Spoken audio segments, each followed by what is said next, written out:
Homeless teen outsmarts a billionaire, but what he did with the money shocked everyone. The wind cut through the alley like a knife, biting into Zayden's thin hoodie as he crouched behind a rusted dumpster. His fingers, numb but fast, danced across the faded keys of a battered laptop balanced on his knees. The screen flickered, powered by a jury-rigged battery pack he'd scavenged from an old scooter. Above him, the towering glass headquarters of WardTech shimmered in the night. He was 17. Homeless. Hungry. But not helpless. A few blocks away, curled up in a corner of the city shelter, his 8-year-old sister Ayla slept with one of his jackets wrapped around her like armor. She still smiled in her sleep sometimes. Zayden lived for those moments. She was the only thing in the world that felt like home. But tonight wasn't about surviving. It was about saving. Earlier that week, Zayden had snuck into the back of a university lecture hall to get warm.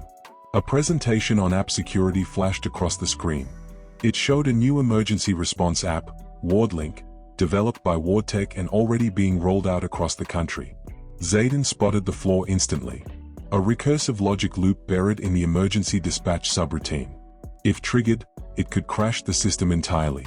Police, fire, EMTs, everyone would be frozen out. Cities would be blind. Someone could die. He hadn't touched code like this in months, not since he and Ayla lost their last safe place. But once he saw it, it haunted him. And Zayden didn't just see patterns. He understood them. That night, with cold concrete beneath him and hunger gnawing at his ribs, he opened the back door he'd quietly created in the system weeks ago, when he was just poking around WardTech's firewall for fun. Now it had a purpose. He rewrote the line, smoothed the loop, plugged the logic hole. Then, using a cracked encrypted email server he'd set up in an abandoned coffee shop downtown, he sent one message to the CEO's private inbox. Subject, "You're welcome. Your emergency dispatch patch has a recursive loop in the primary override module. I fixed it. No need to thank me. Just don't get people killed. Null void." He signed it with an old alias, one he hadn't used since before his mom died, before everything fell apart. Then he shut the laptop, curled up beside a heat vent, and tried to sleep. In a gleaming penthouse far above the streetlights, Ethan Ward, 47, leaned back in his designer chair and read the message with a smirk. Another hacker with a savior complex, probably trying to scare him. He forwarded the email to his cyber team with a casual note. "Humor me. See if this is real." 3 hours later, they called him in a panic. "Sir, he was right.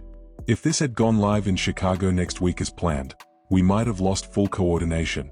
Hospitals, fire departments, everything." Ethan stared at the screen, the smirk gone. Who the hell is null void? Back in the alley, Zayden had no idea what storm he just triggered. He thought the message was the end of it. But he had left behind a signature. Just one line of commented out code, barely noticeable. And it contained his old username. That one digital fingerprint was all Ethan Ward needed to begin the search. And the trail? Led to a homeless shelter. And a boy who was never supposed to be found. The next morning, Zayden stood in line at the shelter's breakfast counter, cradling a plastic tray of oatmeal and dry toast. Ayla tugged at his sleeve, pointing to the little bottle of syrup they only got on weekends. He smiled and passed it to her. "Make it last," he whispered. "Like treasure." She giggled, and for a moment, the cold world around them melted into something warmer. But across the city, Ethan Ward wasn't smiling. His tech team had spent the night combing through every trace of digital residue left by the mysterious hacker. And there it was, buried deep in the patch code, a ghost of an old tag, nullvoid 27. "Find him," Ethan ordered. "Now." The tag led to a long-forgotten coding forum, mostly teenagers, prodigies, bored geniuses who didn't fit anywhere else. Nullvoid 27 had once been a legend there, known for fixing broken programs in record time, always disappearing before he could take credit. He hadn't posted in over a year. But the email used to register the account had been tied to a now-defunct youth center in Eastwood. That's where the trail narrowed, to a single address. A shelter. Ethan went in person. He didn't send assistants or lawyers. He needed to see this kid himself. The shelter director met him at the door, frowning. "We don't get many billionaires walking in here." "I'm not here to donate," Ethan said. "I'm here to find someone." He spotted Zayden across the room, thin, guarded, crouched beside a little girl tying her sneaker. The older boy's hands were steady, his expression gentle but distant, like someone always bracing for the worst. Ethan walked over. "Was it you?" Zayden looked up slowly, his body tense. He didn't answer at first. Then, what if it was? For a long beat, the two of them just stared at each other. One man who'd built an empire. One boy who'd built a wall around his heart. "You want a job?" Ethan asked. Before Zayden could speak, the shelter director stepped in sharply. "He's a minor. He doesn't need a job, he needs protection. Stability. You don't get to sweep in and play savior." Zayden shook his head. "I don't want money," he said quietly. "I just want somewhere safe for her." He glanced at Ayla, who was now playing with a donated teddy bear nearby. "My sister deserves better than this." Ethan's throat tightened. He'd expected a punk, a con artist, maybe even a cocky genius looking to cash in. But this kid? This kid wasn't asking for anything for himself. That night, the story hit the internet like lightning. Teen hacker saves multi-billion-dollar launch, refuses payday, asks for shelter for sister instead. People didn't believe it at first. But Ethan Ward confirmed it himself. And what came next? No one could have predicted. The press couldn't get enough of it. Every major outlet ran the story. News anchors called it the digital age fairy tale. Social media crowned Zayden a hero. Some called him the real genius behind WardTech's success. And while pundits speculated about ethics, liability, and the legality of the hack, most people didn't care. They cared about the boy who chose his sister's safety over $1 billion payday. For a while, Zayden stayed silent.